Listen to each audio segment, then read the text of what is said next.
Ṣé rí cinnamon stick àti mọ́ùkàl téèyàn bá ń lò ó, bó tilẹ̀ wù kó jẹun náà lójú oorun tó, wàá máa yà á mọ̀gbẹ́ á máa domi nínú ẹ̀ ni. Tó o bá o bá ń jẹ tí o bá stop, tí wọ́n bá ní ohun jẹ́jẹ́ títí kò stop, lọ́lọ́ nǹkan tí mo mú àyè àkọ́kọ́ náà stop. Ẹlẹ́kejì, gbogbo èyí tó ti já sì máa bàjẹ́ kó ní gbèsè ayé ẹ̀. Àfúnjẹ ojú oorun eléyìí torí pé ó máa cause àárẹ̀ àbí ìjákulẹ̀.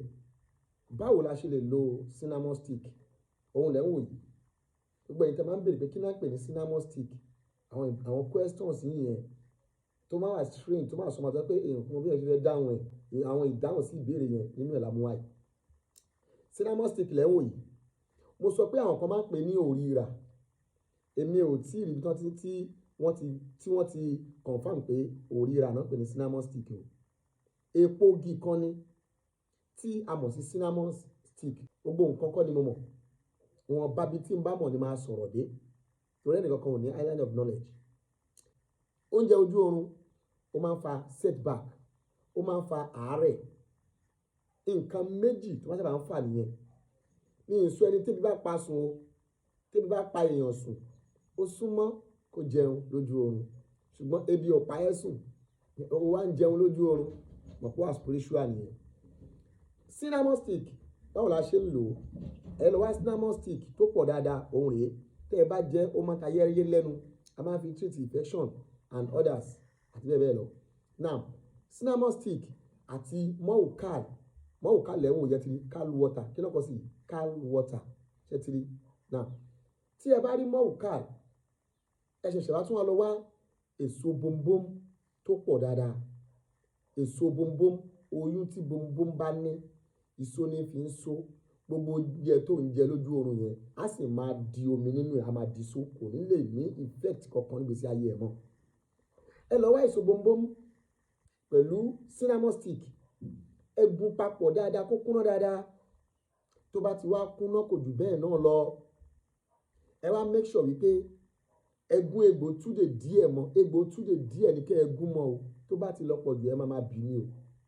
Ẹ gún egbò túdè díẹ̀ mọ́, ó jẹ́ nǹkan mẹ́ta. Ẹ wá dà sínú mọ́ùkàl, ẹ shake ẹ̀ dáadáa kí onítọ̀hún kó máa mú ṣíbí méjì àbí ṣíbí mẹ́rin láàárọ̀ kó tó jẹun, ṣíbí mẹ́rin láàárọ̀ ní alẹ́ lẹ́yìn tó bá jẹun tán. This work is very, very effective. It stands for spiritual purpose for anybody that is eating on your dream. If you are eating, always eating on your dream, that means you are running into sickness or downfall or setback. I pray today, anybody that is sharing this video will not express will not express what I'm saying. If you are sharing this video, if truly you are in this shame before, I pray that Almighty Allah will remove you from that.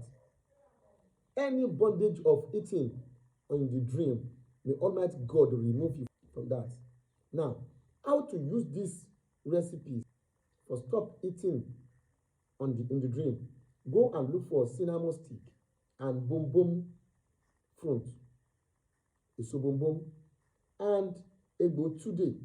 Pound everything together, turn them to powder. Add it to your cal water.